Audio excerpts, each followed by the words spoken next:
hukum harus memudahkan orang untuk bertindak supaya produktif, bukan hukum malah mengekang.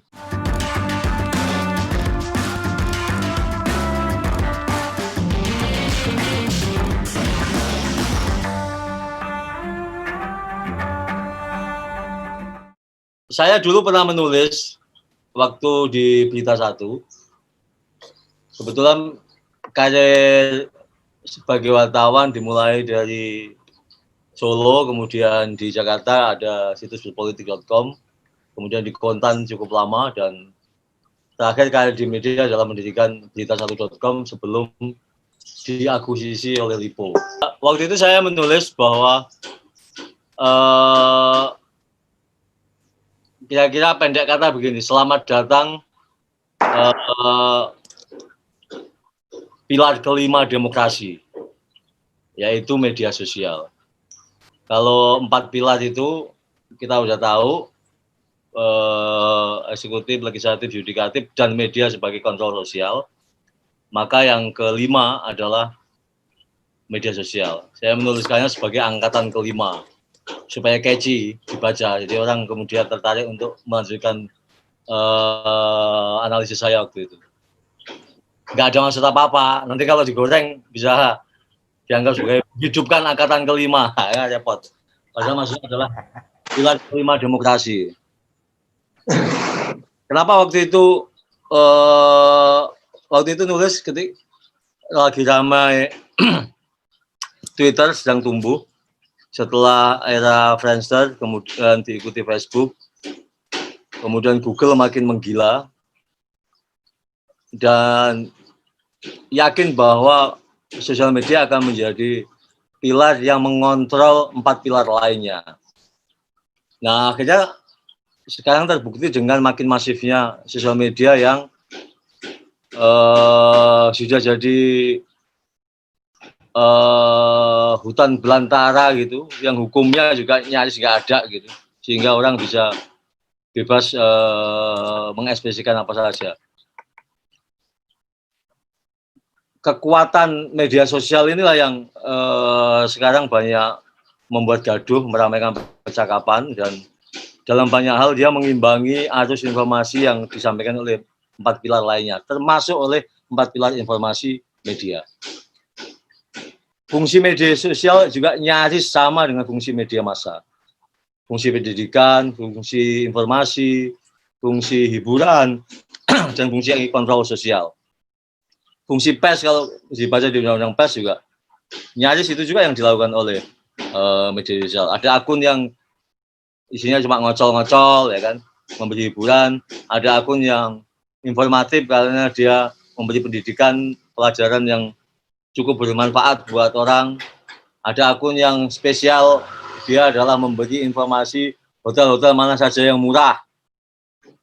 Kalau mau traveling dengan biaya irit, kita melalui rute mana saja.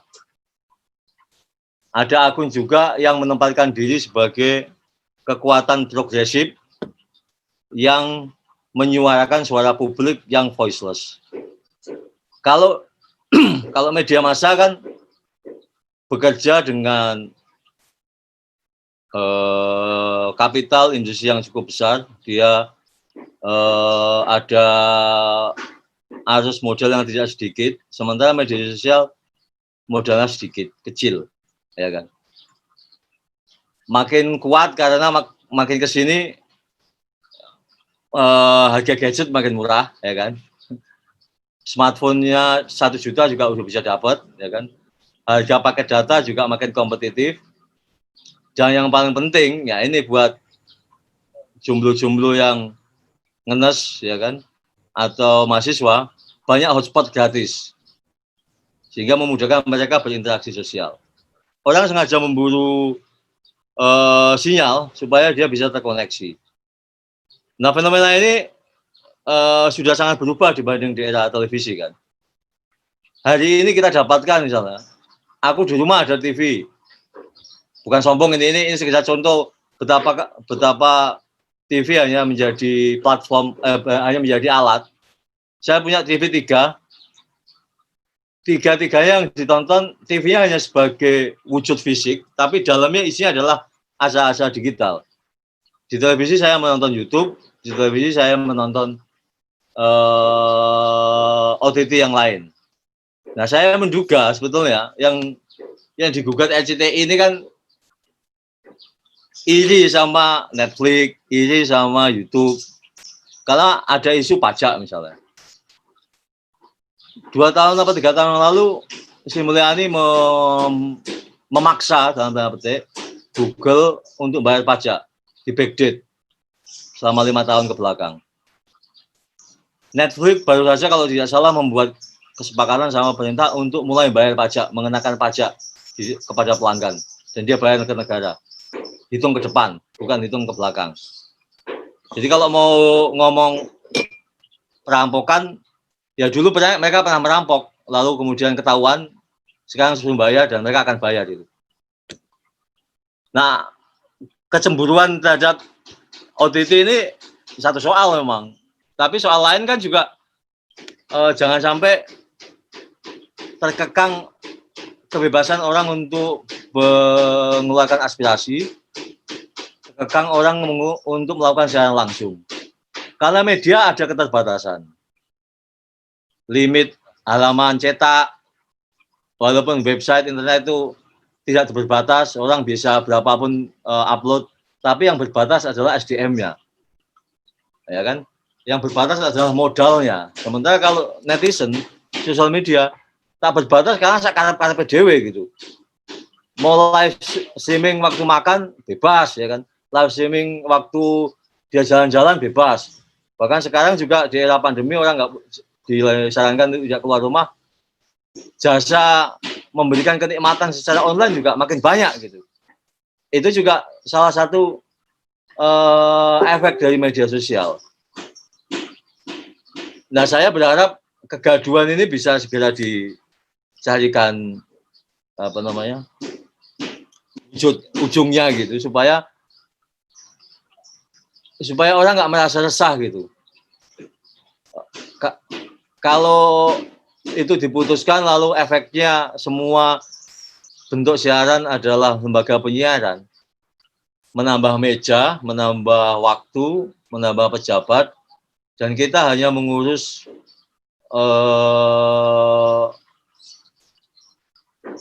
casingnya, tidak mengurus kontennya, tidak mengurus substansinya gitu. Nah, kita akan risau kalau kemudian kualitas media sosial mau diseragamkan sama kualitas media massa. Kalau media massa nggak suka sama TV, pindah channel, ganti. Saya nonton bola aja, nggak pernah nonton yang lain. Lainnya nonton di internet. Kalau di media sosial, kalau kamu nggak suka ya tinggal unfollow, tinggal unsubscribe. Tinggal di-block kalau orangnya nyebelin, ya kan. Saya sih nggak pernah ngeblok orang. Tapi nggak pernah baca, jadi nggak pernah sakit hati. Kalau netizen lain kan baperan, aku kan nggak baperan, bukan apa-apa, karena nggak pernah baca juga, nggak peduli. Hidup saya, menurutku hidupku yang sesungguhnya itu bukan di online, hidupku yang sesungguhnya itu di offline. Jadi saya tidak sok-sokan galak di online atau di offline lalu jadi cupu, enggak, hidupku itu di offline. Di online itu hanya sebagai platform untuk nambah eksis lah, nambah temen. Di luar itu hidup sehari-hari seperti biasa ya, makan, minum, nongkrong, caci maki. Sementara kalau di online kan kita harus punya perhitungan, ya kan? Enggak. Saya mendorong supaya netizen tuh apa adanya, jangan dua muka. Di darat, laut, udara sama. Di online, di offline sama. Di dunia nyata maupun dunia daring sama aja gitu. Nah, kekhasan-kekhasan itulah yang dijual oleh netizen. Kekhasan itulah yang dijual oleh media sosial. Kalau saya mau menonton live streaming musik, saya tahu akun siapa yang paling update dengan konser live musik, ya kan? Pada akhirnya akan ketemu titik equilibrium, keseimbangan di mana, kayak contohnya di luar negeri. Kalau kamu lagi nonton konser, ada beberapa promotor yang melarang menggunakan handphone karena right siaran langsungnya, right siaran recordingnya sudah dibeli oleh satu pihak. sehingga tidak menyarankan, tidak membolehkan orang untuk live streaming pada saat konser. Ya. Kalau pernah nonton opera di London, bukan disita, tapi kamu kalau pegang handphone, ngapain apapun yang kamu lakukan, pasti diperingatkan. Disuruh naruh di tas. Bukan apa-apa, supaya eksklusivitas teater yang berlangsung 365 hari, itu bisa ditonton oleh siapapun yang mau datang. Bukan karena dia melihat live streaming. Nah, ketentuan itu kan kesepakatan. Kamu perusahaan atau gedung teater menerapkan aturan begitu. Kamu kalau mau datang, bayar, terus nekat ngelawan aturan itu, pasti kamu diusir. Nggak boleh pegang handphone. Gitu. Di bioskop kan juga begitu. Sudah ada peringatan. Dilarang merekam adalah pelanggaran hukum. Ya memang penonton nggak merekam, tapi yang merekam ya pegawainya misalnya. Sehingga bocor gitu. Nah, keseimbangan hukum ekonomi, hukum internet pada akhirnya kan harus ditemukan. Kalau terancam, ya memang TV terancam, kata Mas Haris tadi benar. Di Malaysia siarannya yang digital, bukan TV-nya, bukan alatnya. Nah, kita kan untuk menikmati TV dengan kualitas HD harus berlangganan, harus bayar mahal. TV-nya nggak bisa abal-abal, TV-nya harus smart TV gitu. Nah, apakah ini adalah satu pesan kegagalan untuk mengelola televisi? Mati pasti kagak lah, percaya. Aku nggak yakin bahwa televisi pasti akan mati. Itu persis ketika seperti waktu kemunculan televisi melengkapi kemunculan radio terlebih dahulu. Lalu kemunculan internet yang melengkapi media cetak. Dia tidak mematikan, tapi mengurangi size, dan dia menjadi komplementer, melengkapi, menyempurnakan. Orang akhirnya pilih, orang punya opsi, mau nonton internet atau buka koran gitu. Nah, kita lah yang harus menyesuaikan diri. Nggak bisa kita terlalu kaku melihat perkembangan zaman yang sudah berubah. Ini kalau ditarik mundur lagi, seperti zaman batu, zaman Flintstone, orang mungkin, ya kan? Nah, kemarahan publik hari ini memang dipicu oleh ketidakjelasan gugatan itu. Dan kalau ini cukup didengar oleh Hakim Mahkamah Konstitusi, seharusnya itu jadi pertimbangan penting gitu, supaya pilar kelima demokrasi ini nggak mati. Suka tidak suka, gaduh, rame, menyebalkan, banyak bulian, banyak caci maki, tapi sebagaimana pisau, ya kan? Ya ada pisau yang baik untuk membelah mangga, tapi juga ada yang pisau untuk membunuh. Ya kan? Ada juga media yang baik, ada yang media yang nggak baik. Ada sosial media yang baik, ada sosial media yang tidak baik. Semua ada pilihan pada masyarakat, mau pilih yang mana. Mau makan pedas atau manis, monggo. Hukum harus memudahkan orang untuk bertindak supaya produktif, bukan hukum malah mengekang. Makin banyak aturan kok malah makin dilanggar. Ujung-ujungnya juga orang nggak peduli, ya kan? Terus orang menggugat, muncul ketidakpastian hukum, begitu terus menerus. Sementara zaman sudah berubah, ya kan? Orang sudah ke planet. Kita masih ribut aja urusan 3G, 4G, 5G. Negara lain sudah ributin 5G. Kita 3G kenapa nggak 4G kenapa nggak 5G? 3G-nya juga belum kelar, sudah masuk 4G, ya kan? 4G-nya ini belum kelar investasinya, sehingga nggak bisa dipaksa untuk masuk ke 5G. TV terestrial belum kelar itu investasi berjibun triliunan dari industri. Sekarang kalau masuk digital harus di shutdown, bagaimana Pak? Nah, pertimbangan-pertimbangan begitu kan harus ditemukan titik tengahnya. Yang penting masyarakat jangan dirugikan lah. Kasihanlah kami-kami yang hidup dari dari Google Ads dan dari sponsor kiri kanan, ya kan, untuk membiayai jalan-jalan. Gitu. Yang penting saya senang dengan media sosial, bisa bekerja sambil bermain sambil bekerja. Saya nggak stres gara-gara itu. Saya bisa keliling ke seluruh Indonesia sambil bermain, sambil bikin konten, dan saya dapat duit dari situ. Jadilah media sosial yang benar. Apa? Mas Ulin, orang itu dapat ads buat makan sampai buat jalan-jalan, Mas. Jadi dapat berapa sih sebenarnya?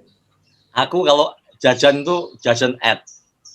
Kalau punya konten bagus, orang beli baju, ya beli apa. Kalau aku jajan ad, aku bayar iklan supaya kontenku ditonton banyak orang. Nanti kan suatu saat itu aku anggap investasi, sehingga akan harus balik, ya kan. Kalau nggak apa-apa nggak dibayar sama Google karena followernya masih kecil. Kalau di YouTube ya. Tapi kan aku bisa kerja sama konten sama perusahaan-perusahaan.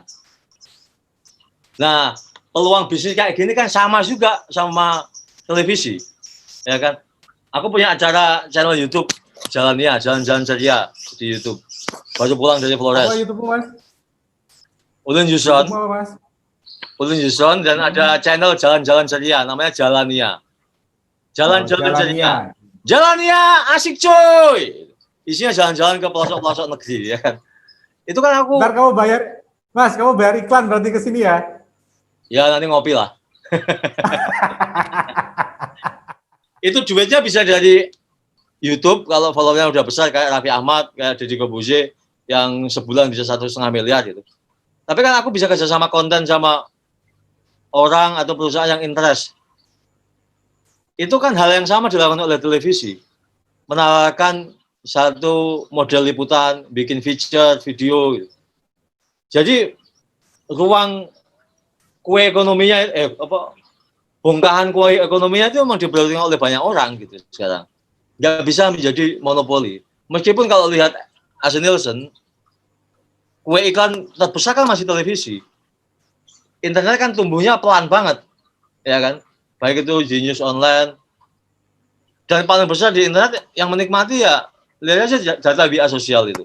Yang paling banyak Google, Facebook,